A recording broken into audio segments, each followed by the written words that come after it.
Hi, thanks for visiting my YouTube channel. Uploading a painting that I did in gouache at Erin Mills Parkway. I did it to try out the new acrylic gouache on the market because I like to layer my work, and acrylic gouache when it's dry it doesn't you can't get it wet again, you can't reactivate it. So I thought I'd been using casein for that, but I thought, well, if there's acrylic gouache now, why not try that? And it actually works quite well. And so I painted this on watercolor paper, and what I did is I did a small sketch of it and then transferred it onto this Arches 630 gram watercolor paper, which is quite thick and takes the gouache quite well. I do like to work in gouache as opposed to a watercolor, because normally what I do, once I'm happy with the color study, I will translate this or transfer it and then do an oil painting of it. And gouache allows me to work in the same manner as I would in oil, in other words, from dark to light.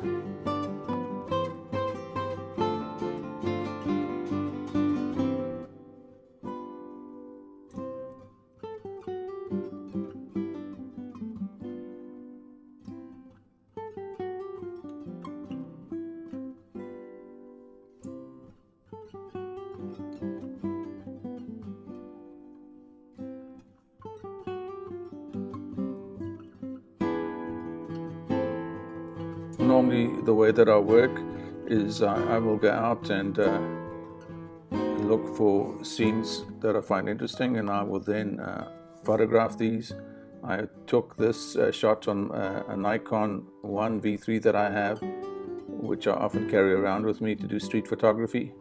And when I had taken the photograph, I quite liked it and put it away for the winter so that I could work on it during cold winter days.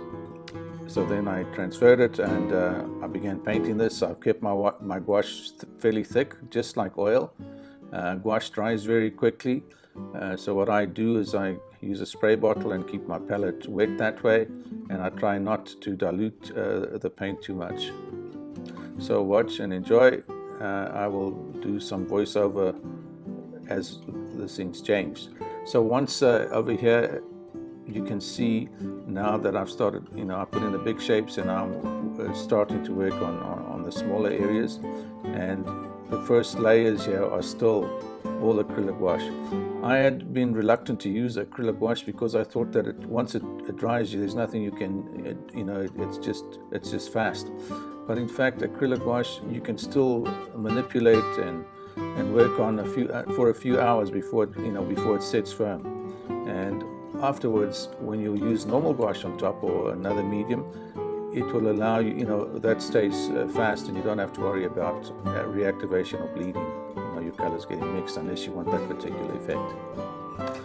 My palette here was ultramarine blue, cobalt blue, and a Holbein gouache has a color called peacock blue, which is sort of turquoise. I used reds and alizarin crimson, and just two yellows, a yellow light and a yellow deep, as well as an orange. I did mix a bit of black. I have a color called indigo, which is a blue black, and I use that for the darker areas.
So we're nearly at the end here.